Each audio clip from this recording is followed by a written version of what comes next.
tardes, querida teleaudiencia de TLV1.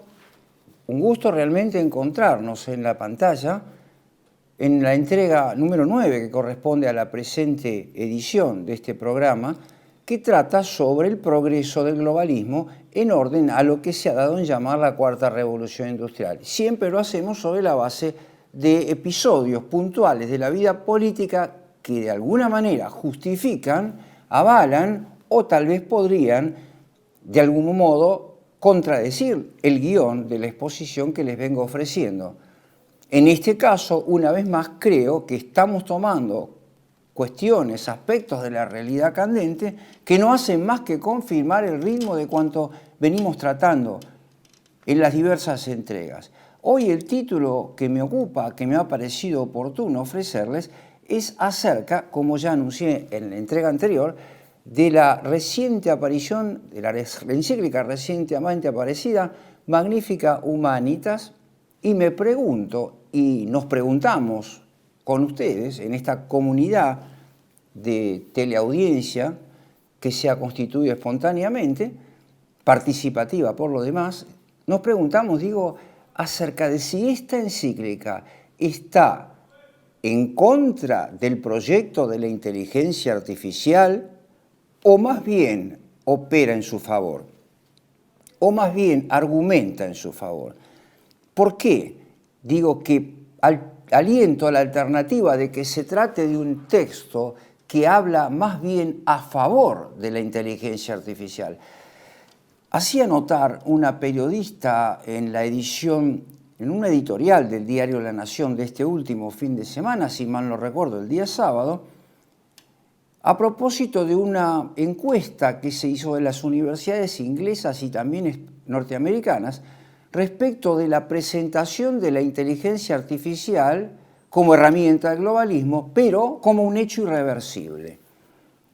Dice esta periodista con una observación bastante fina, aguda, que toda vez que se presentó la inteligencia artificial como un proceso irreversible, no hizo más que producir en el auditorio de lo que aquí se llama la generación Z un rechazo creciente. Esto les muestra a los globalistas, y también en la perspectiva de quien escribía este texto, la nota del diario La Nación del fin de semana, que en verdad lo que conviene hacer es proponer un diálogo con la inteligencia artificial, mostrando sus aspectos positivos y sus eventuales peligros, que es lo que realmente encontramos en el texto de Roberto Francisco Prevost. Pero esto es algo que ya lo había intentado el propio Klaus Schwab en su obra Formateando el futuro, que no tiene, hasta donde yo sé, traducción en castellano. Y en otra obra más, donde creo tampoco encontramos traducción al castellano, que se llama así como La construcción de la nueva narrativa de la Cuarta Revolución Industrial. ¿De qué modo articular una narrativa que presente como aceptable los grandes conceptos de la Cuarta Revolución Industrial? Y este es el caso de la inteligencia artificial. Para comenzar, les diría entonces que de algún modo la inteligencia artificial, lo he dicho otras veces también, no es un capítulo aislado, no es que tengamos un problema particular desincardinado de una estrategia mayor o de un horizonte sistemático mayor. La inteligencia artificial es un concepto que se inscribe en la órbita de la Cuarta Revolución Industrial. Es su concepto más sistemático, es el concepto que le da unidad a todas las estrategias disruptivas de la Cuarta Revolución Industrial. Por tanto, la encíclica Magnificat Humanitas se inscribe dentro de los capítulos de la Cuarta Revolución Industrial y también dentro de cuanto se dice en torno, a favor y en contra, de un modo u otro, del concepto ya tan citado, tan remanido de inteligencia artificial.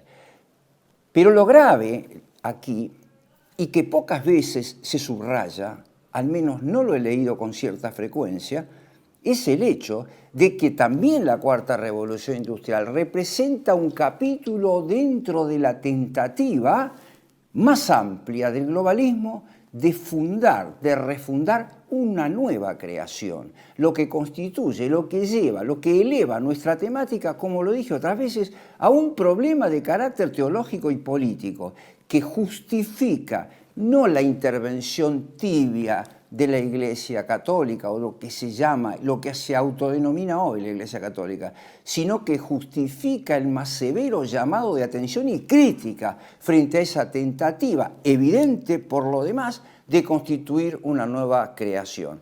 Esto para comenzar nuestro diálogo, nuestra conversación del día de hoy. En segundo lugar, quisiera, ya dejando la parte ya, como digo, siempre más sistemática para la segunda parte, preguntarme también en qué medida progresa la cuarta revolución industrial, tanto en el mundo cuanto en nuestro país. Acabaré la primera parte solo refiriendo muy resumidamente aquello que mencioné en el programa anterior y que titulé, detrás de alguna manera de la inspiración heideggeriana, en las llamadas rasgos esenciales de la era del software como nueva imagen del mundo. Quisiera decirles, ante todo, como premisa evidente por sí misma, esto no necesita demostración, a eso me refiero, cuando hablo de evidencia por sí misma, per se nota, decimos técnicamente, a saber que cuando hacemos una referencia a la inteligencia artificial apenas superficial, señalando sus ventajas y sus desventajas, olvidamos, dejamos de lado, comprender que la inteligencia artificial es un recurso de la tecnología del globalismo y la tecnología del globalismo no es equivalente a la técnica aristotélica y tampoco a la moderna, porque la tecnología, hoy por el propio peso de su hermenéutica, implica, como lo voy a repetir en la segunda parte, porque es de la mayor importancia, implica una acción no correctiva, no apenas restauradora de la naturaleza y del orden querido por Dios en la creación, sino una corrección radical que mejor se identifica con el verbo griego therapeuo, terapia para nosotros, una terapia de modificación radical de la totalidad de la creación. Ahí se inscribe la inteligencia artificial. Por tanto, aquí no caben medias tintas, aquí no cabe el diálogo con la ciencia moderna, mucho más cuando esa ciencia moderna ha caducado en favor de la tecnología contemporánea que lleva adelante la cuarta revolución industrial. El globalismo, en suma.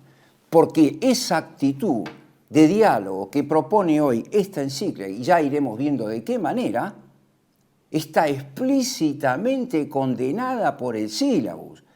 La Iglesia está condenada a esta proposición, que dialoga con la ciencia moderna, que dialoga con el mundo, y agrego yo por mi parte, y que al mismo tiempo renuncia explícitamente a su carácter de maestra, de directora de las almas, para condenar lo que se debe condenar y para restaurar lo que se debe restaurar. Cuando este es el caso, la Iglesia caduca en su función e incurre en un anatema. Esto no lo digo yo, sino que está explícitamente dicho en el sílabus.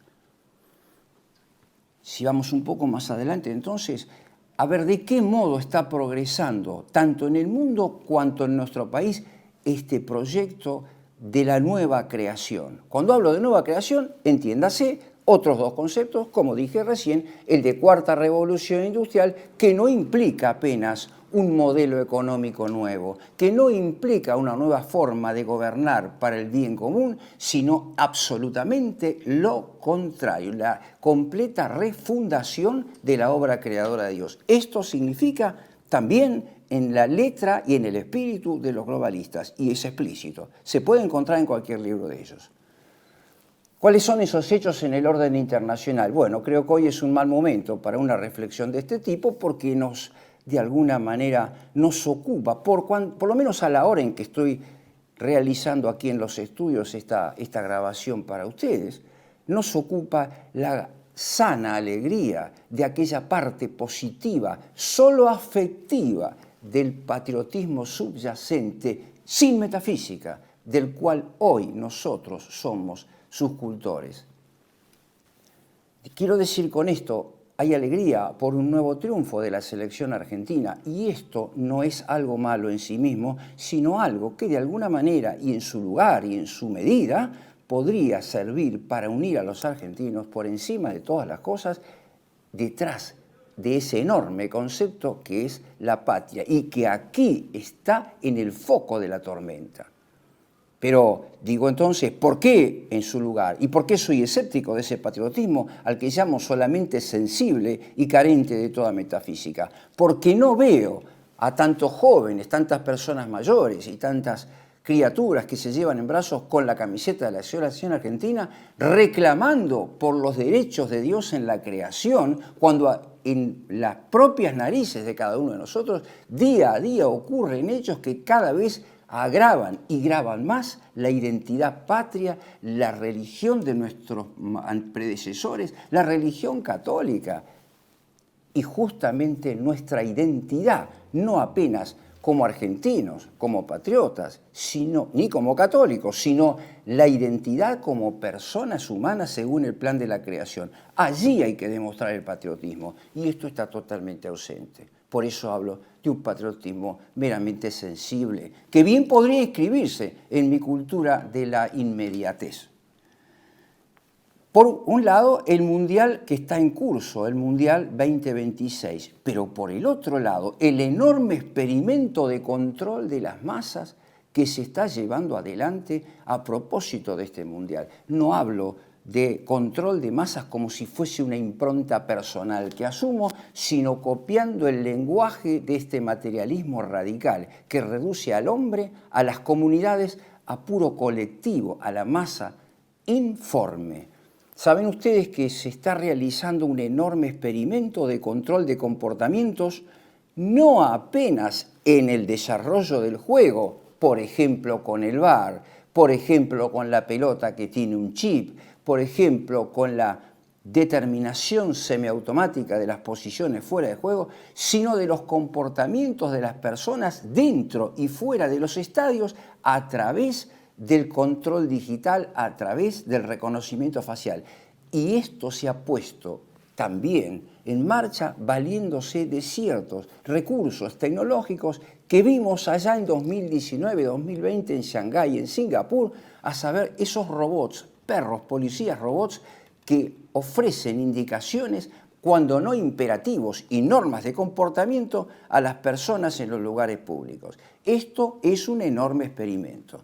Hay un centro de control en Dallas que se llama algo así como el Centro Único de Cómputos Lenovo, como las computadoras, donde todo, no apenas el VAR, no apenas las jugadas conflictivas, sino todos los comportamientos en los lugares en que se desarrolla el Mundial, todos ellos están como en una mesa de laboratorio. Quisiera aclarar así un poco de paso también, en un breve paréntesis, que no debemos olvidar los precedentes del comienzo del Mundial y de la visita de Prevost a España. Nos había ocupado la atención, y aquí lo tratamos, en la aparición del conocido, el famoso antivirus, a partir de una embarcación que salió desde el sur argentino. Nunca se supo nada acerca del famoso ratón de la cola larga, y todo esto siguió produciendo contagios, especialmente donde se reúnen grandes multitudes.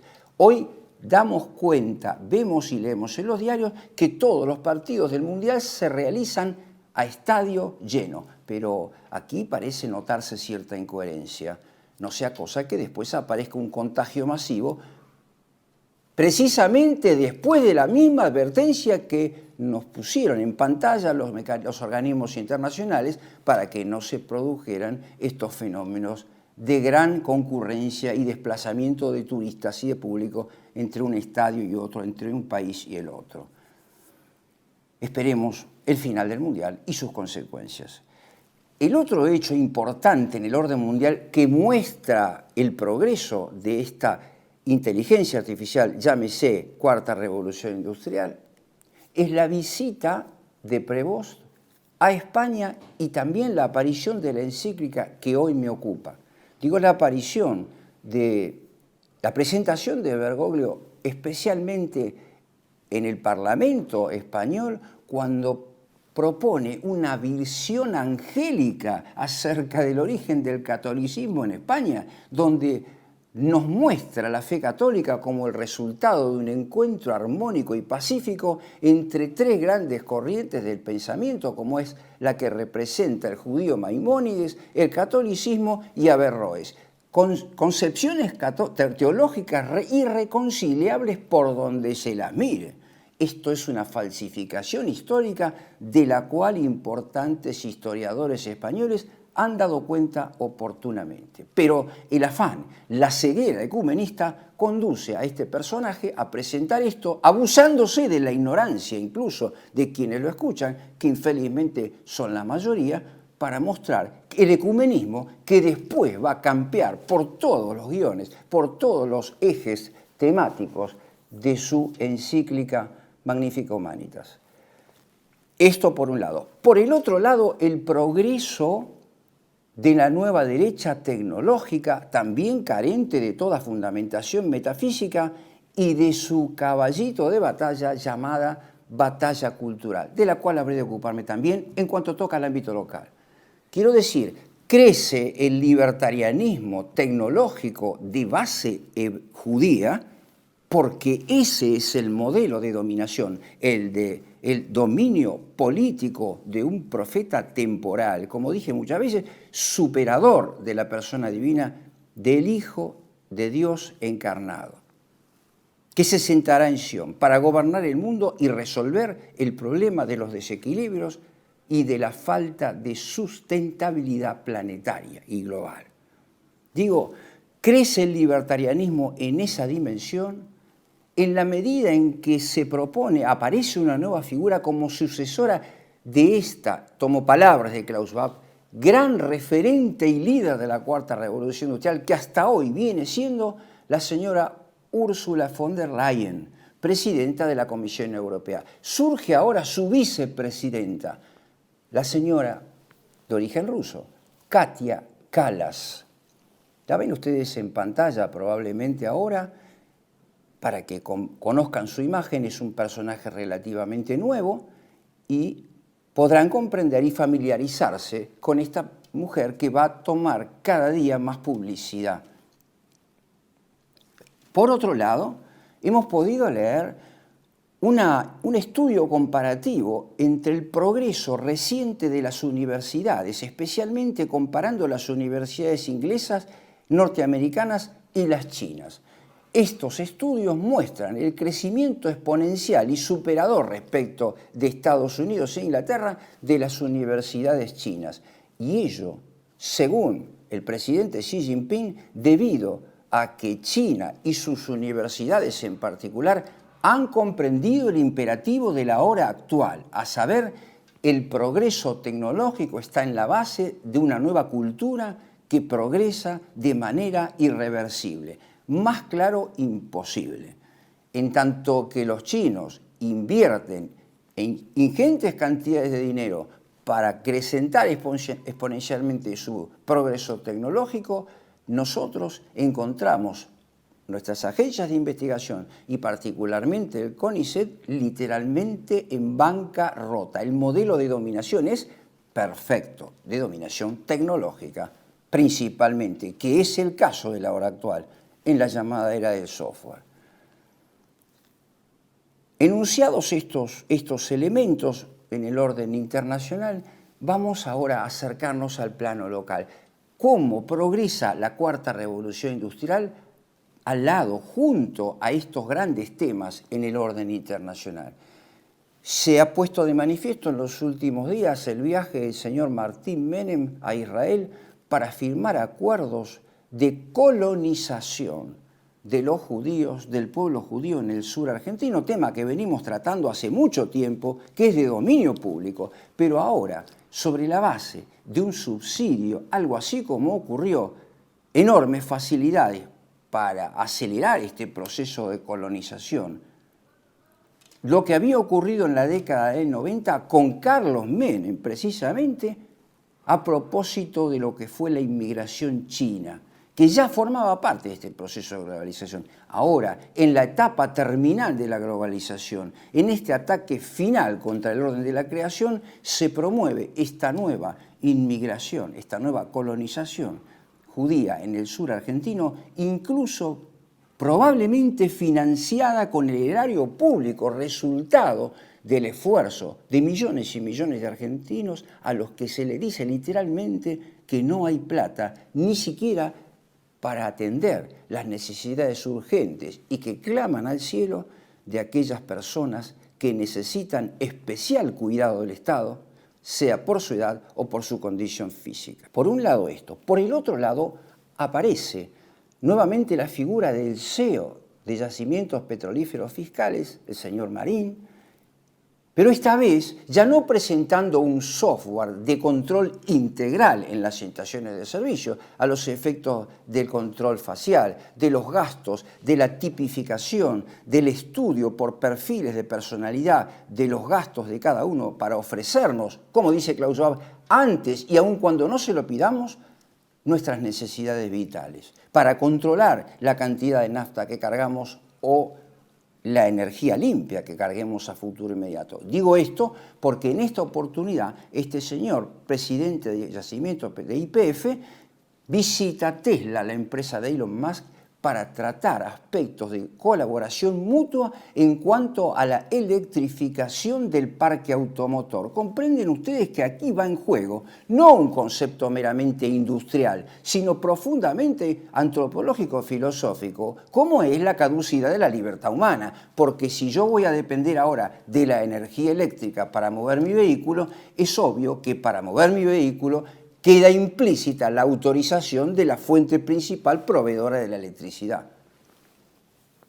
El planeta entero puede quedar paralizado, como bien lo mostró Klaus Schwab en un video más que elocuente a mediados del año pasado, si mal no recuerdo, donde quien tiene la potestad de interrumpir en un colapso energético la energía eléctrica en el planeta, logra con eso paralizar la vida planetaria. Esto es de lo que se trata, pero cuando esto se comprenda, seguramente va a ser demasiado tarde. Por el otro lado, y esto en perfecta convergencia con cuanto vengo diciendo, parece ser como que la batalla cultural que se le vendió a nuestros jóvenes, especialmente a los católicos, que son el blanco de la Cuarta Revolución Industrial, a quienes se les ha precisamente operado, se les ha infligido un daño espiritual enorme con el proceso de deconstrucción al que hice referencia en la entrega anterior, mostrándoles una cierta cruzada detrás de una batalla cultural de matiz católica, que en verdad es anticatólica. Aquí, en el concepto de batalla cultural, encontramos incluso referentes empresarios argentinos que se dicen católicos, que apoyan abiertamente tanto al personaje de Agustín Laje como a su famosa batalla cultural, creyendo que están defendiendo las cruzadas en nombre de Cristo Rey, pero no tienen la menor idea de lo que están hablando. Y se comprende, porque algunos de estos empresarios no pertenecen ni a la filosofía, ni a la política, ni al derecho, sino inclusive a la construcción y a la empresa inmobiliaria. De manera tal que la competencia y la responsabilidad para ponerse frente a una cámara hoy es mayúscula, superlativa. Estamos obligados a la verdad. Digo entonces, la figura de Agustín Laje en cuanto a cargo y presidente de la organización de la Fundación Faro. La Fundación Faro es un ente cultural paralelo a las Fuerzas del Cielo que organizó La Libertad Avanza para mutar el paradigma cultural de los argentinos.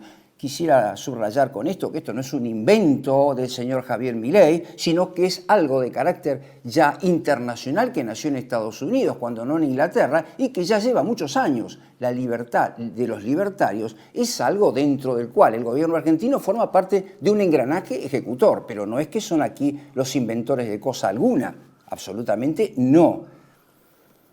Decía entonces, este concepto de batalla cultural adquiere ahora su verdadero rostro, porque fíjense en el video que vamos a poner ahora, en algún minuto, un par de minutos en pantalla, en donde el señor Agustín Laje presenta, luego de haber criticado la Agenda 2030 por ir contra los grandes valores del catolicismo y la identidad de Occidente, luego de toda esa retórica vacía, de todo contacto con la realidad, ahora designa como vocero oficial de esta organización Faro al señor Diego Recalde, un cineasta embarcado hoy explícitamente en la batalla cultural a la que define, en perfecta coincidencia con Alexander Karp, socio de Peter Thiel, como aquel combate radical contra todo rasgo de la metafísica que está en el interior de la teología sobrenatural católica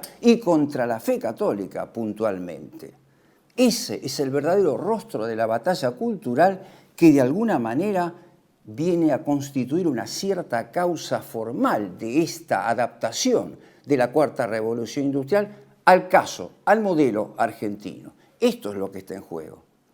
Queremos comunicar públicamente la incorporación en calidad de voceros de la Fundación Faro de 3 personalidades muy importantes para lo que llamamos la batalla cultural. Ellos son Diego Recalde. Los informes del Foro Económico Mundial, cuya gente ha participado en la redacción de la Agenda 2030. La gente que hoy está en la dirección del Foro Económico Mundial ha participado de la configuración de la Agenda 2030 en el año 2015, entre el 2014 y el 2015. Y ellos ya han dicho, el cristianismo es nuestro principal problema. Hay que descristianizar Occidente. Dicho esto, quisiera, y ya llegando casi al final de mi primera parte, recapitular 5 grandes rasgos esenciales que me he permitido bosquejar de lo que llamo 5 rasgos de la era del software, la que estamos viviendo, la que estamos transitando, la que leen ustedes en el libro de Peter Thiel, La República Digital, la que ya está en marcha en nuestro país con el modelo gemelo digital. Se ha hablado mucho sobre esto. No creo que sea necesario detenerme ahora a detallarlo nuevamente. Digo, 5 rasgos de la era del software como nueva imagen del mundo. A ver, ¿cuáles son estos 5 rasgos de los que ya hablamos? El primero de ellos lo enuncié tal como la desacralización de lo sagrado y la sacralización de lo profano. Aquí nombré la figura, por ejemplo, de grandes estadistas que están justamente en la punta. Xi Jinping, por ejemplo, el emperador chino, que tiene para la cultura china un carácter casi divino. Y la desacralización de lo sagrado que lleva adelante el propio Prevost con su propio cargo, el cargo que se atribuye, a saber, la figura del sucesor de San Pedro es una figura representante de un mártir, del primer papa, del papa justamente nombrado e instituido por la persona misma de Jesucristo. Este señor Prevost no se considera francamente un sucesor de los mártires ni cosa por el estilo, sino que él mismo se autodefine como un gobernante temporal, cuya voz y voto tiene en su letra y en su escrito, que leemos en la encíclica, un valor apenas relativo y que no pretende constituirse ni en el tesoro de la fe ni en una verdad que la enseñe a toda la Iglesia Católica. Llama la atención porque está plagado de citas al Concilio Vaticano II, el texto de esta Magnificat Humanitas, en donde sí leemos una imposición taxativa. El final de cada uno de los documentos del Concilio Vaticano II tiene todas las notas necesarias establecidas por el Concilio Vaticano I para constituirse en un documento de carácter extraordinario, ex cátedra inclusive. El caso ahora es distinto. La Iglesia acompaña, no tiene miedo de ensuciarse con las miserias del mundo y además solo propone una verdad relativa.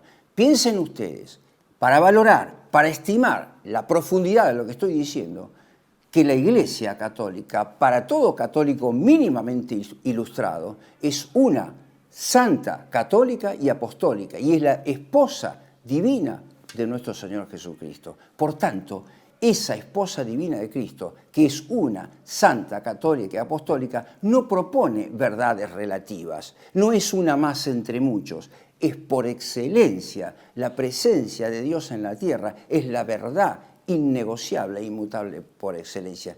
La cabeza de la Iglesia Católica no es el Señor Prevost, sino que es la persona misma de Jesucristo, siendo el que funge hoy en el lugar de San Pedro apenas el vicario.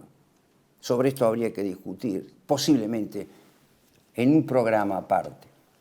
Verán ustedes en qué medida este señor es verdaderamente el vicario, el sucesor de San Pedro. Decía entonces, la primera es la desacralización de lo divino y la sacralización de lo profano. La segunda es la caducidad de la ciencia rigurosa, inmutable, de base metafísica, porque ha caducado la metafísica. También verán ustedes, cuando yo analice un poquito más de cerca la encíclica, en la propia encíclica Magnificat Humanitas. La tercera es la liquidación de la contemplación, de la praxis como fruición de la contemplación y del arte como justamente fruición estética de la contemplación en reemplazo de la tecnología.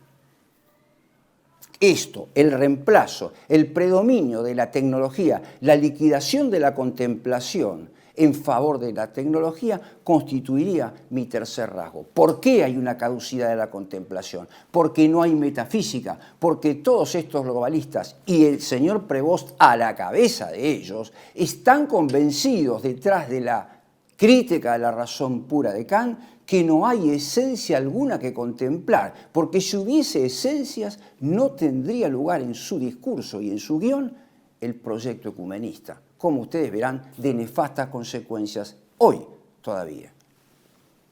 El otro aspecto, el último que quisiera señalar, es ya la tecnologización del obrar humano. No hay una praxis en el sentido de ciencia práctica, sino justamente una tecnologización de la conducta humana a partir de los algoritmos, de las condiciones aritméticas, matemáticas sin metafísica, que pretenden gobernar nuestras reacciones, nuestros instintos más bajos. Y como consecuencia de todo esto, la configuración de lo que es llamado la cultura de lo inmediato. Reaccionamos espontáneamente, sin discernimiento alguno, sin dimensión trascendente ninguna, sin contemplación de las esencias, ante la sugestión, como digo, meramente instintiva de las pantallas. Esto es de la esencia de la inteligencia artificial y de la cuarta revolución industrial. Verán ustedes que la recapitulación de estos rasgos esenciales de la era del software están abonados por el guión que se encuentra nada más ni nada menos que la encíclica que pretende criticar a la inteligencia artificial. Dicho esto, les propongo, como siempre, una breve pausa para luego continuar con un análisis tal vez un poquito más detallado del modelo de la ética que está en la base de la encíclica que comentamos. Televe1 se complace en anunciar que estará transmitiendo en su canal Televe1 Clips valiosos programas emitidos antes de la censura sufrida. El lienzo prohibido, El revés del derecho, Combates por nuestra historia, Disenso, Historias de Malvinas, entre otros que podrán encontrar en este enlace.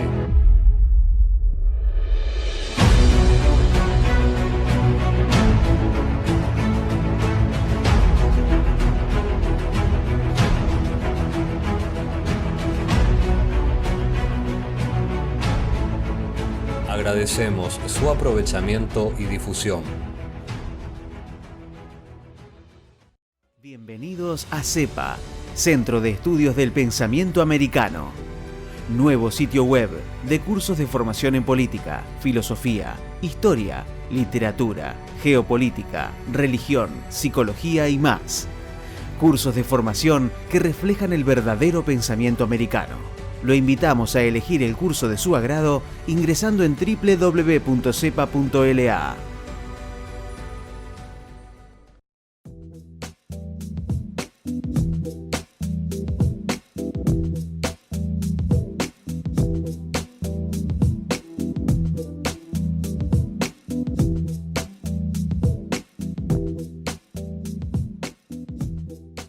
Decir siempre la verdad primero tiene un precio. Dependemos de tu ayuda. TLV1, toda la verdad primero.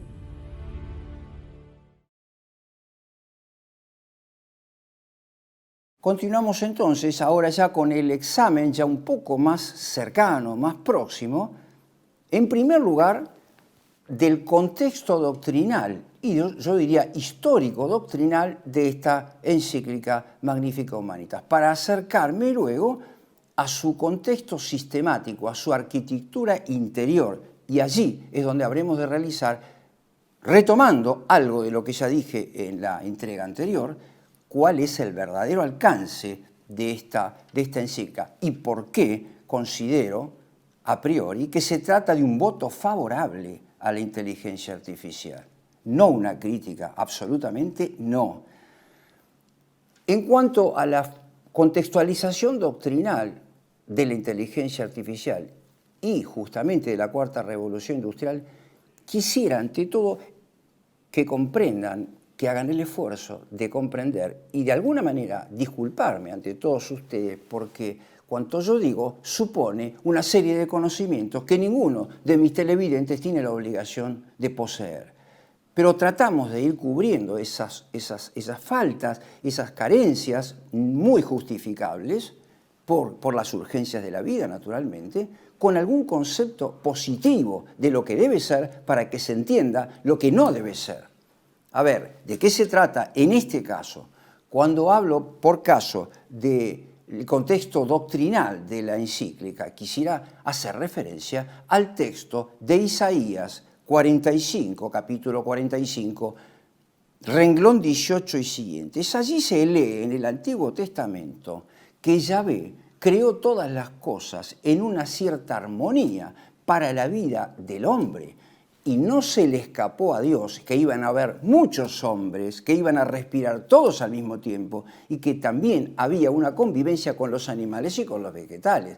De tal manera que, como se lee en el texto de Isaías, Dios no creó un caos, Dios no creó una confusión, ni un remolino, ni un torbellino, sino que creó un orden armoniosamente decorado por la providencia divina. Y esto se lee también en el texto de la misa, digo de la misa tridentina, naturalmente, cuando se llega al ofertorio.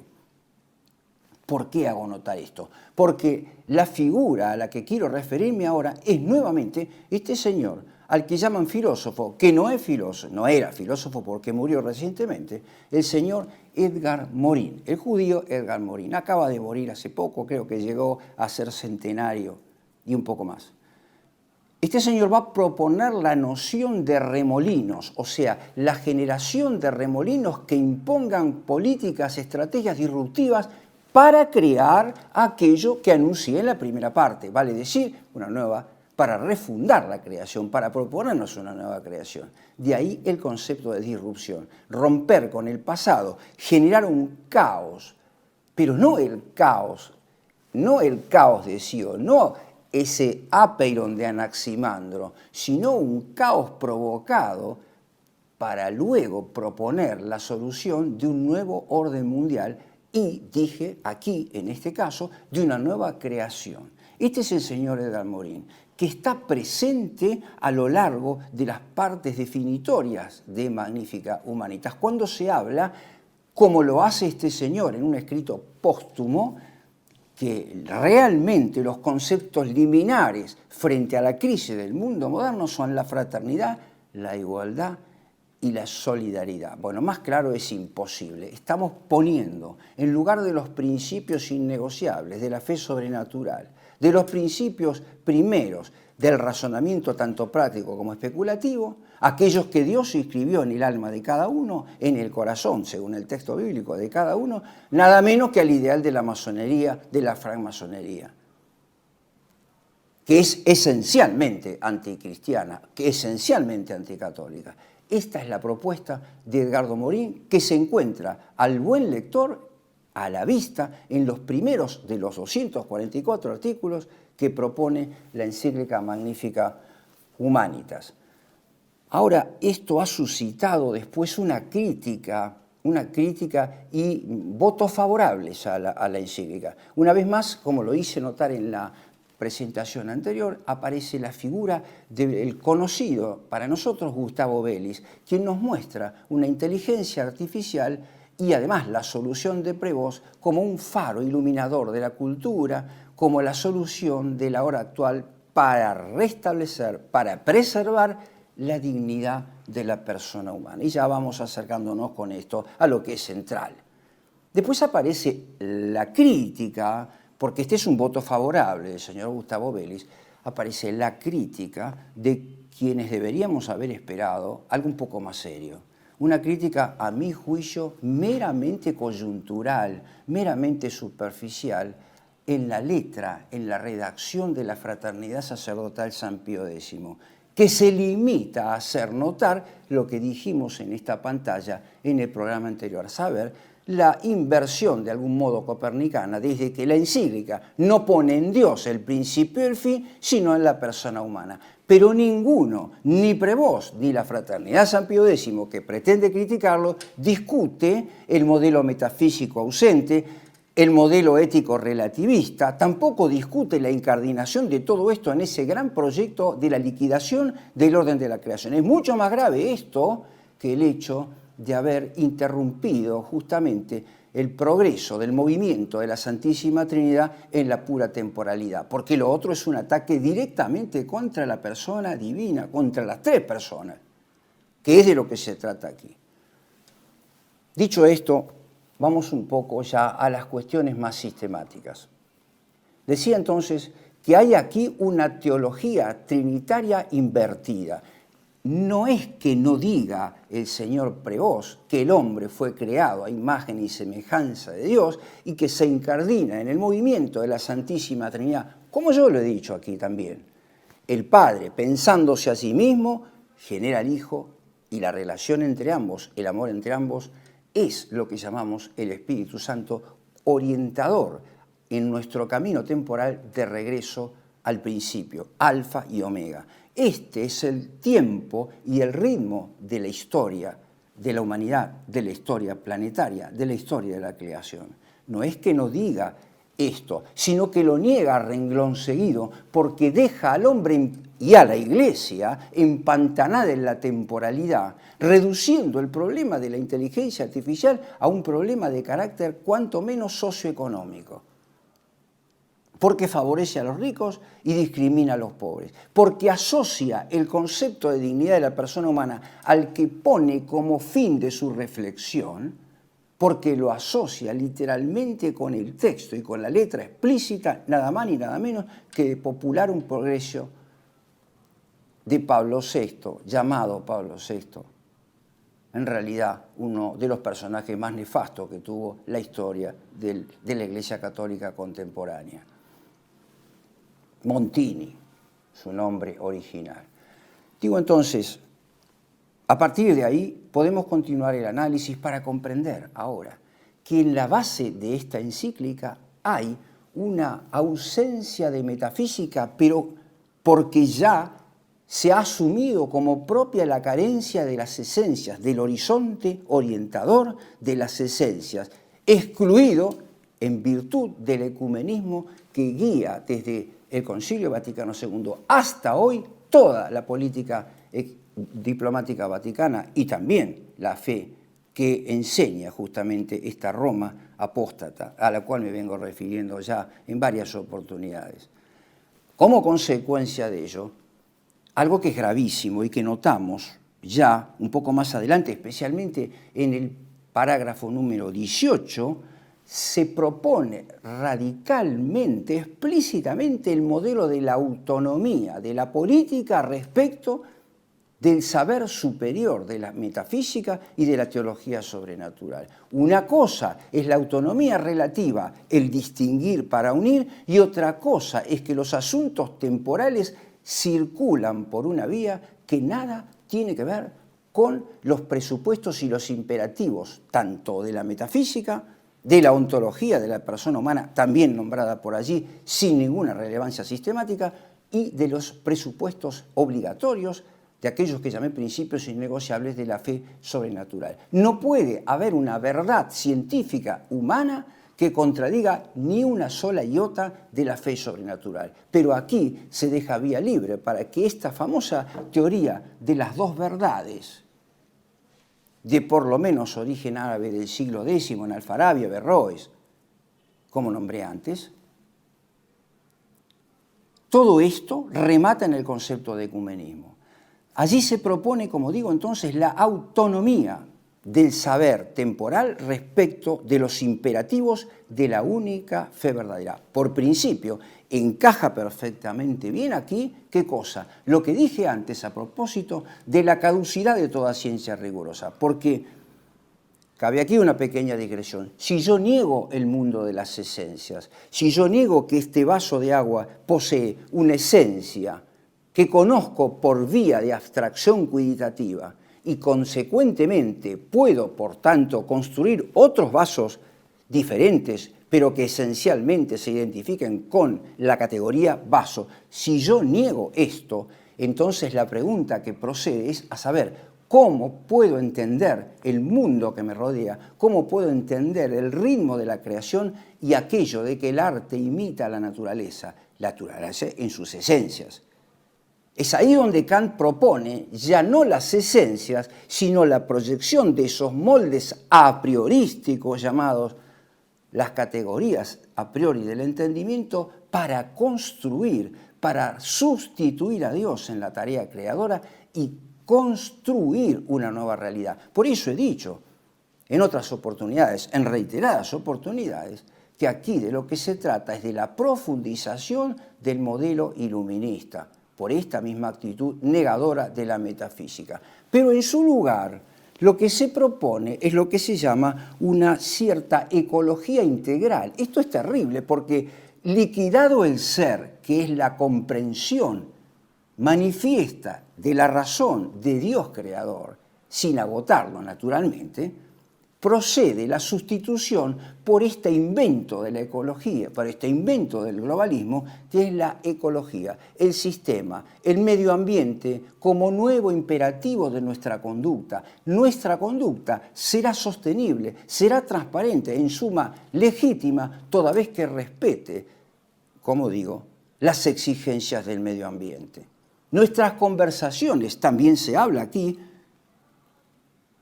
de una ecología del diálogo. Nuestras conversaciones deben ser sostenibles. Comprendan ustedes el lugar que ocupa entonces el famoso patrullaje cibernético para controlar que las conversaciones no ataquen al medio ambiente ni a las diversidades dentro del medio ambiente, y que tampoco ponga al hombre como la criatura más perfecta de la creación, que no retome en suma la argumentación del Génesis, sino que asuma como propia el nuevo etos emergente de las computadoras, de las máquinas, en suma de la inteligencia artificial, que como lo dije otras veces, no es más ni más menos que la inteligencia del anticristo.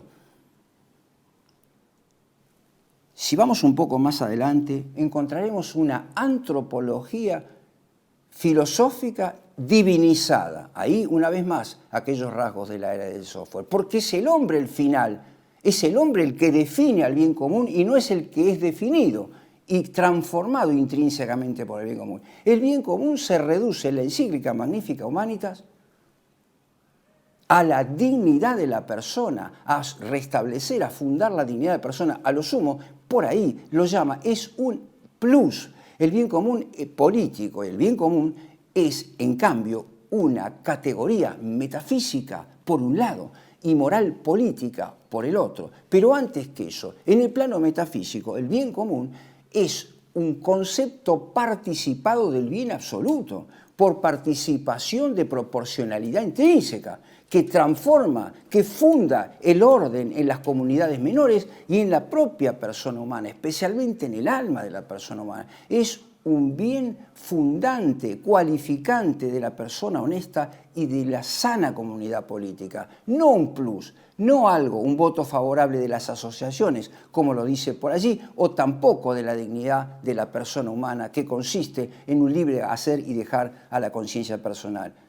Por lo demás, perfectamente coherente con la doctrina de las declaraciones de los derechos del hombre, de los derechos humanos y también de la propia doctrina del Concilio Vaticano II. ¿Algo más se puede decir respecto de esta encíclica? En cuanto toca a un voto favorable, en cuanto que los primeros principios de la ética, y sobre esto me voy a detener ahora en la parte final, no emergen de la realidad del ser, de la dimensión ontológica que emerge de la esencia de las cosas. Recuerden que está negada la metafísica. No emerge el bien, un buen vaso, por decirlo rápidamente, es aquel que sirve para tomar confortablemente sin que se caiga el agua porque está agujereado. Pero esto emerge de su esencia. Hay un buen vaso y un mal vaso o un vaso imperfecto. Como no hay metafísica, entonces la pregunta es ¿quién, de dónde surge la definición de ese bien que la ética debe procurar? Ese faro del comportamiento moral que es el bien. Y lo dice expresamente cuando habla por allí en el parágrafo por allí 121, por ahí adelante, que el bien emerge, y más claramente lo dice este señor, el Tucho Fernández, que dice que ese bien emerge de los imperativos de las Naciones Unidas, a la cual no se privan tampoco de poner por encima y como entidad, digamos, redentora de los antiguos Estados-nación, en el parágrafo 226. Se declara allí el fin de las nacionalidades y todavía en 201 se habla expresamente contra las políticas de las nacionalidades y las políticas identitarias. O sea, ese movimiento centrífugo que es la patria y que nos permite integrarnos manteniendo nuestra identidad con los otros, con nuestros prójimos, también fuera de los límites del Estado-Nación, desaparece en favor de la aparición de aquel movimiento sinérgico que es el Estado mundial y que se propone explícitamente, inclusive, con la caducidad de los multilateralismos en favor de estas beneméritas instituciones como son las Naciones Unidas. Pero hay algo todavía que llama más la atención. Hay en el parágrafo 108 una crítica que hace Prevost al uso privado de la inteligencia artificial por parte de ciertos sectores del capital financiero que, abusando de su poder, acopian los progresos científicos y tecnológicos en perjuicio de los más carenciados. Esto suena muy bien a los oídos, pero coincide exactamente con el guión de Peter Thiel y de Alexander Karp, quienes van a hablar de la superación de la etapa privatista de la inteligencia artificial, groseramente identificada con el modelo de Silicon Valley, en favor de Palantir, de nuestra candente actualidad, en el día a día, aquí y ahora, en nuestra patria. ¿Por qué? Porque justamente lo que propone Prevost allí, en este pasaje, como digo, 108, es la centralización del dominio cibernético, pero entendamos perfectamente bien que en términos de software y de inteligencia artificial, centralización del dominio, del monopolio del progreso cibernético y de la inteligencia artificial no es más que un voto favorable respecto del Estado mundial. Cuanto decía al principio, aquel que posee la palanca para interrumpir la electricidad en este cosmos completo de ondas electromagnéticas, según ellos, paralizaría completamente el movimiento planetario a discreción.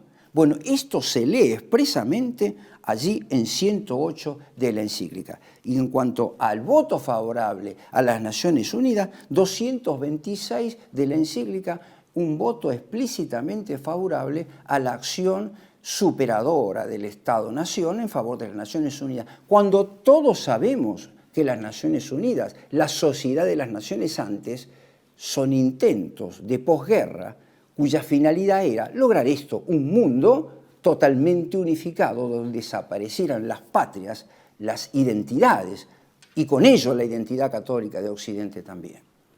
Algo de esto se puede escuchar. Aquí hay un poco el eco de la prédica de Prevost en España. Nada hay en esta encíclica respecto de la incardinación de la inteligencia artificial en los fármacos, de la ingeniería biológica, de la bioingeniería, ni de la intervención climática. No hay absolutamente nada aquí, tampoco lo dice el señor Baylis y tampoco el documento este de la Fraternidad San Pío X. Brevemente, para ir terminando y para ofrecerles a ustedes un rápido bosquejo orientador y que puedan comprender por sí el texto de esta encíclica. Si tuviera que proponerles yo un bosquejo de una ética filosófica, les diría que por encima de todo están los grandes presupuestos, los grandes imperativos no negociables de la fe católica, de la fe sobrenatural, la única fe verdadera. Esto es algo evidente para la razón natural. De hecho, Santo Tomás de Aquino, cuando discute lo que hoy llamarían el problema del ecumenismo en la Summa contra Gentiles, dice claramente, miren, no hay mucho que discutir, porque el único que ha probado con milagros la interrupción de la ley natural, que ha probado con milagros cuanto ha enseñado, ha sido Dios mismo, Dios uno y trino. Por tanto, la fe revelada es absolutamente cierta y es el horizonte de nuestra vida moral, política y, por supuesto, la vida espiritual. Esto es lo que ataca la Cuarta Revolución Industrial. Porque considera blasfemo justamente el hecho de que un Dios trinitario venga a sustituir este primer motor inmóvil del cual hablan en los modelos de la teología, por ejemplo, de Moisés Maimónides. Decía entonces, un esquema abreviado nos sitúa por encima de todo frente a los grandes postulados de la fe sobrenatural. Diría yo, allí también encontramos el Decálogo, la ley de Moisés. Si lo consideramos en cuanto a revelación, están por encima de la persona humana.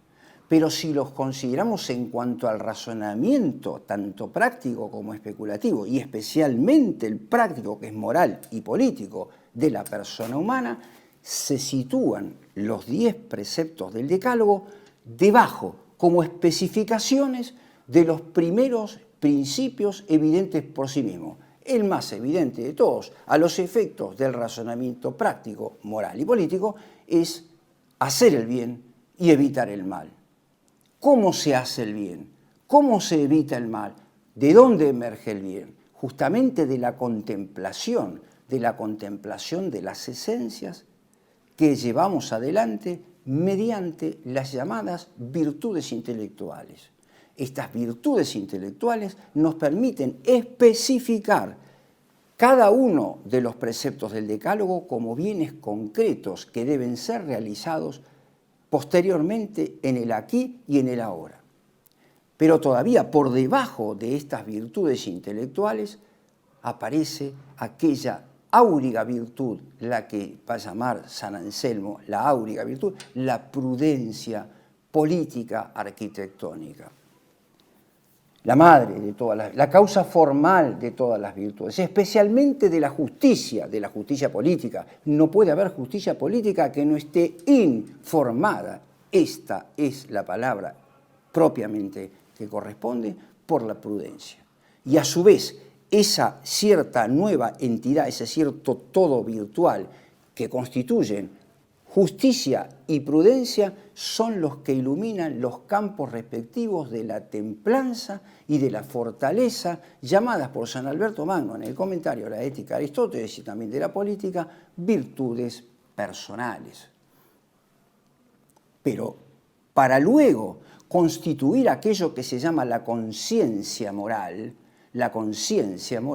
que es la norma práctica de la acción, resulta absolutamente necesario recurrir a lo que he llamado otras veces la imperativa presencia del ser, que ahora se entiende como la lectura detallada de las circunstancias.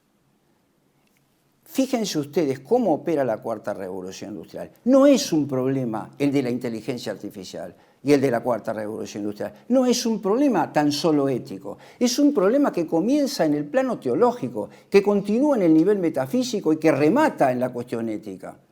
Por lo tanto, entiendo que una regulación ética relativista resulta a todas luces insuficiente. Hay que comenzar por restaurar la metafísica aristotélica en lugar de esta ecología integral que nos propone Prevost. Porque justamente lo que llaman revolución del conocimiento que es un gran capítulo de la Cuarta Revolución Industrial, opera en el campo de las virtudes intelectuales, porque se reemplaza el discernimiento, la contemplación, como lo dije en la primera parte, por la cultura de lo inmediato. Allí no hay reflexión en el sentido propiamente técnico, sino puro instinto, pura, como dije, tecnologización de nuestras respuestas. Y opera en el plano, después, esa revolución del conocimiento a la que se refirió este señor Facundo Manes en alguna oportunidad, sin que nadie supiera lo que estaba hablando, en lo que llamo ahora la tecnologización de la conducta, porque la ética filosófica como ciencia práctica queda reducida a la nada desde que somos llevados como robots, como los perros robots, policías, ahora en el Mundial, a partir de imperativos e incluso de una nueva religión que emerge de los algoritmos. Verán ustedes que nada de esto está presente en esta encíclica, ni en los pretendidos críticos de la encíclica. Verán ustedes como una crítica de una ética, desde una ética que omite el debate de los años 60 en favor de una ética metafísica y en favor, digo, como dos contrapartes, de una ética del consenso, que es la negación de la ética rigurosa, como decía también en la segunda nota de estas características de la era del software, resulta absolutamente infecunda e irrelevante. Reduce toda la encíclica a una pieza de retórica de base claramente ideológica, que es un voto, que es una caricia en favor de la inteligencia artificial. No cabe criticarla, cabe dialogar con ella. Pero para desgracia de todos nosotros y del propio Prevost, el diálogo con la tecnología está condenado ya con anticipación por Pío IX en el sílabus. Dios nos proteja. Muchas veces me preguntan, pero entonces ¿cómo frenar la irreversibilidad de este proceso? Pero precisamente porque se trata del intento de fundar una nueva creación, estamos frente a la lucha terminal entre el demonio y sus socios, todos estos señores a los que nombré ahora, Peter Thiel, Alexander Karp, todos los que nombré, incluido el propio Prevost, contra la persona divina de Jesucristo, que, por ejemplo, o contra Dios mismo, en el Antiguo y en el Nuevo Testamento, nos dejan pautas claras del comportamiento en favor del orden de la naturaleza, del orden del Génesis, el orden del Génesis. Todo esto iba a ocurrir. Todo esto está en el Apocalipsis. Y cuando digo, se me pregunta, pero entonces, ¿cómo frenar este proceso? Hay una sola forma. Debemos vivir de rodillas con los ojos abiertos, puestos en las auténticas fuentes de la formación intelectual y del conocimiento. No de rodillas frente a los teólogos progresistas, como decía Bergoglio, sino de rodillas, si se quiere, también frente a Tomás de Aquino, iluminados, alimentados por la Sagrada Eucaristía, que ilumina el entendimiento y fortalece la voluntad. Cuando hablo del Apocalipsis, muchos podrán escucharme y decir, bueno, pero eso es un fracaso. Y claro, es un fracaso a la lectura del liberal burgués, pero es un triunfo para nosotros porque sabemos que se nos abre la puerta de la vida eterna. Yo les agradezco mucho nuevamente su atención y nos volveremos a encontrar, Dios mediante, en 15 días.